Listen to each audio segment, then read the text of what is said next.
I wanted to go back to the verse in Surah Maryam 70, if it's okay. So I have been contemplating on this one. Now, if you look at number 70, verse number 70, ثم لنحن أعلم بالذين هم أولى بها سليا. So now, if we take the meaning of Silia to be burnt, then yes, then this other one, waridu ha is like a pronoun for this place where people are burnt. But if you take the meaning of Silia, as I was just looking at the dictionary, as as rabita, or action of associating or being associated, or linking.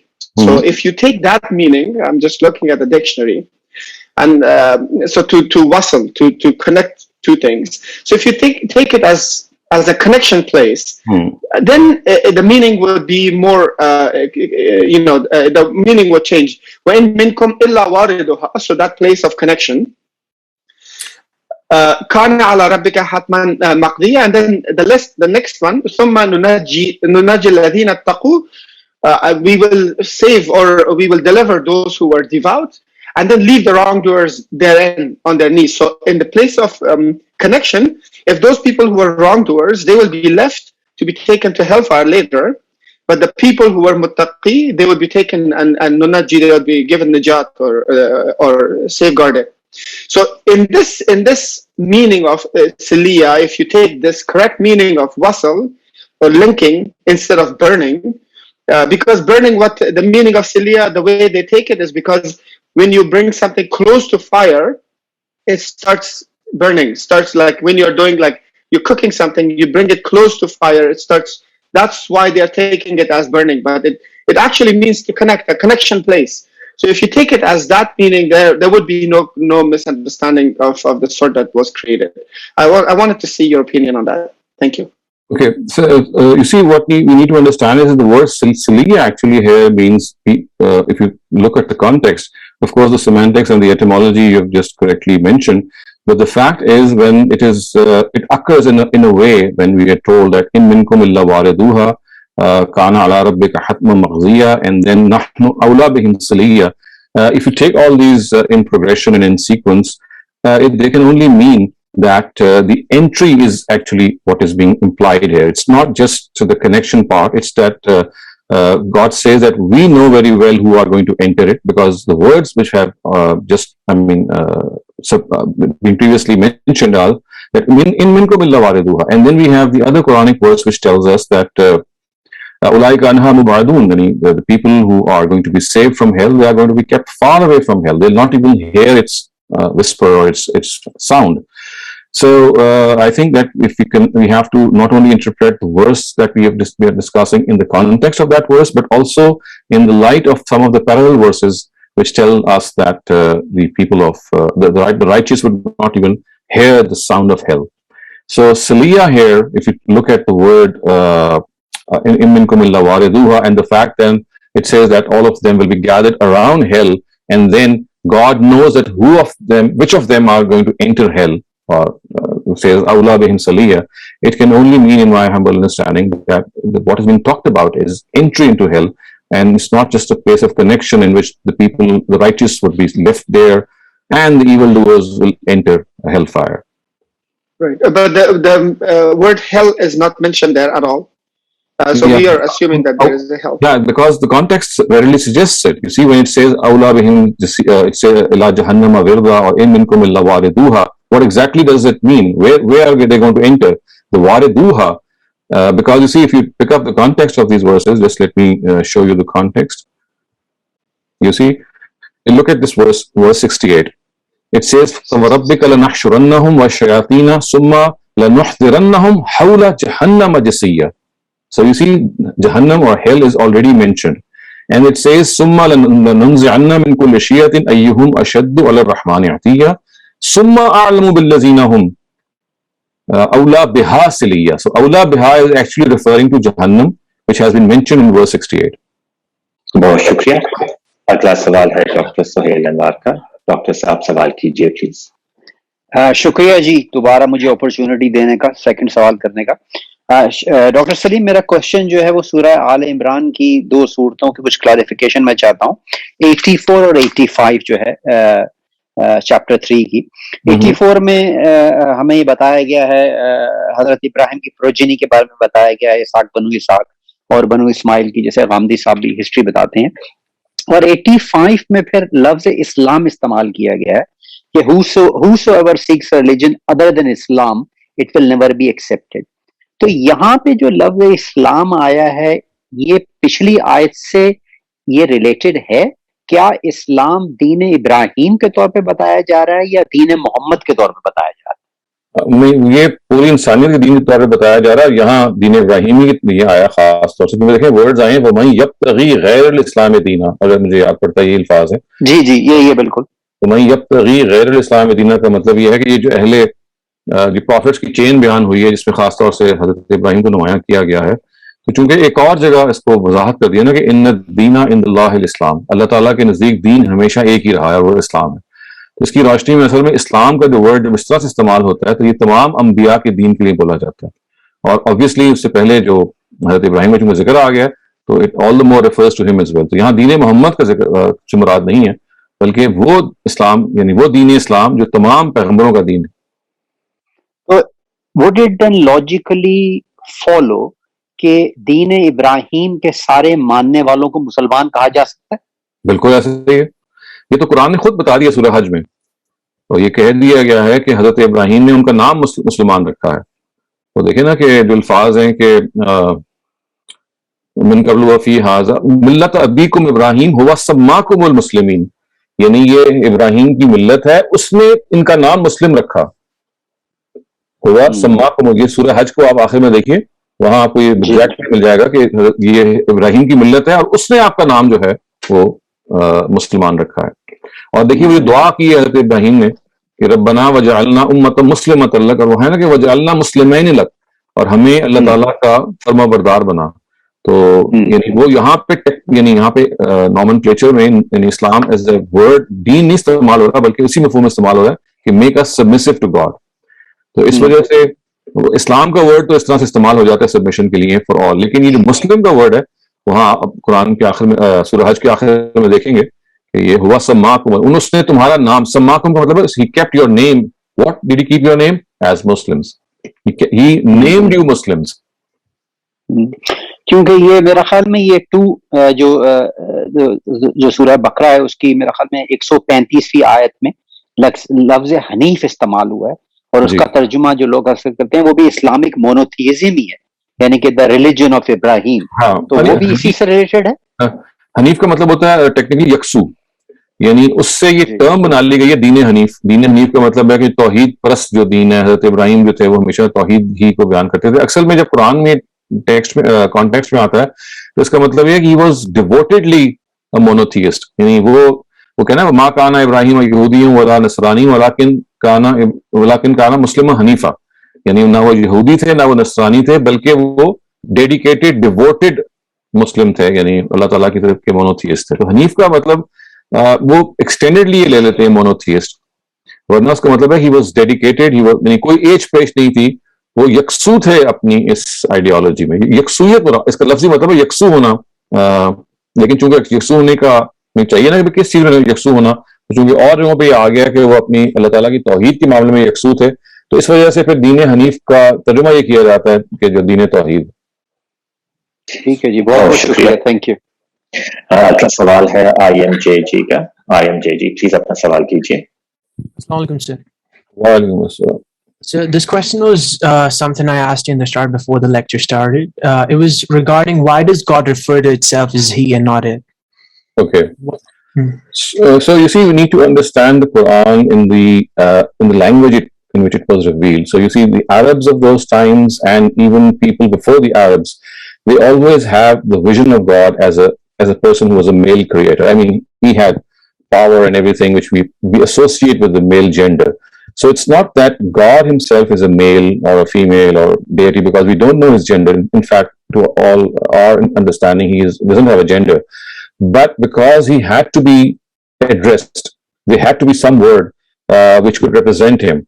So in ancient languages, because people already used the male gender for God, I mean the male pronoun for God, so the Quran adopted that word. So it's basically a linguistic issue. It is not a biological, I mean, it does not point to any biological thing.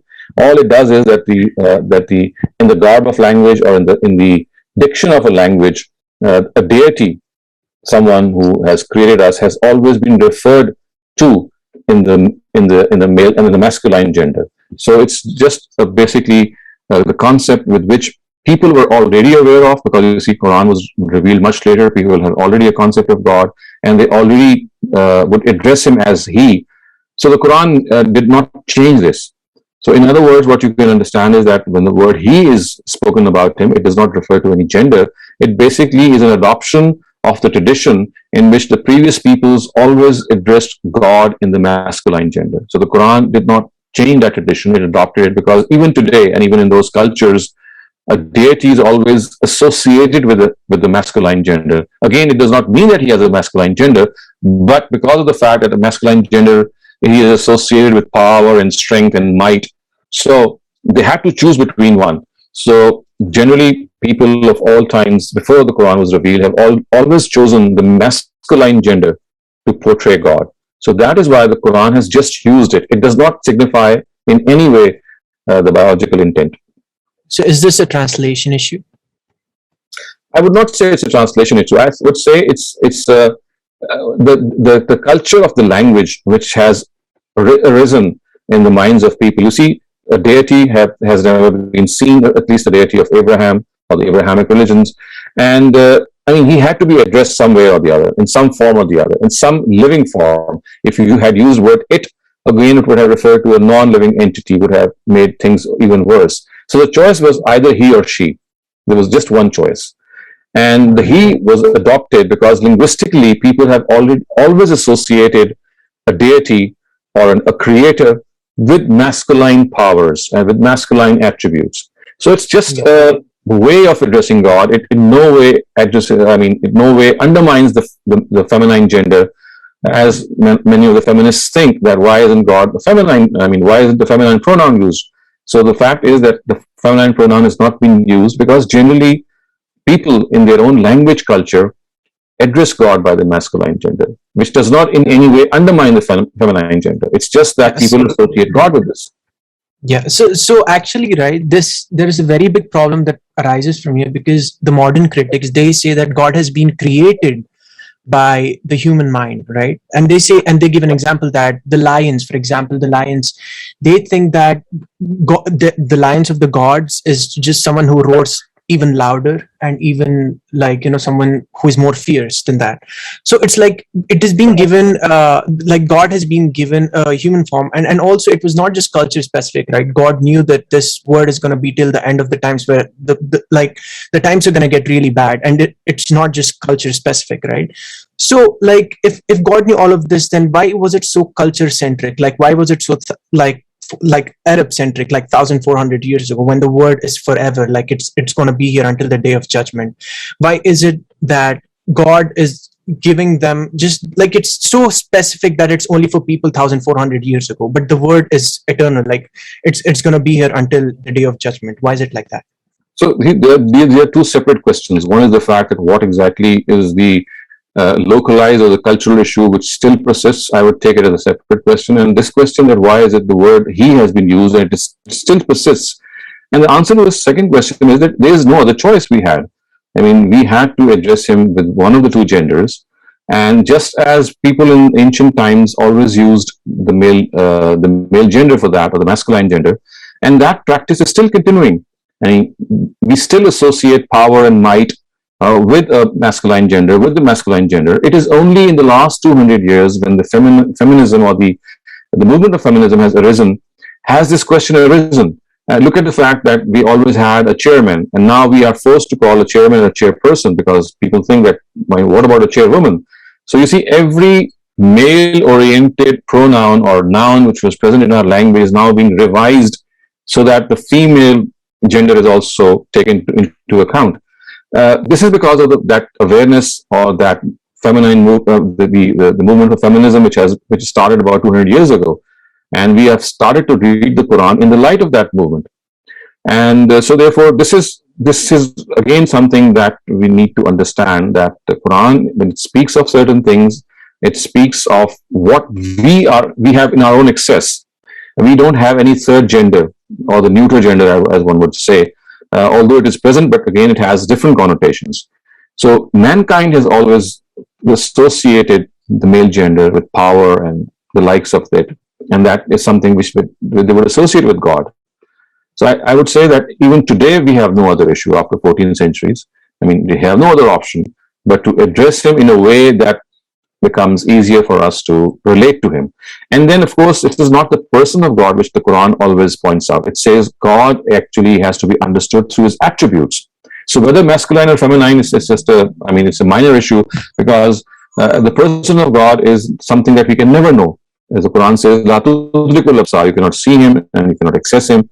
So in other words, if there has to be a relationship with God, it cannot be through his person, because we have no knowledge of his person. All that we have knowledge of is his attributes.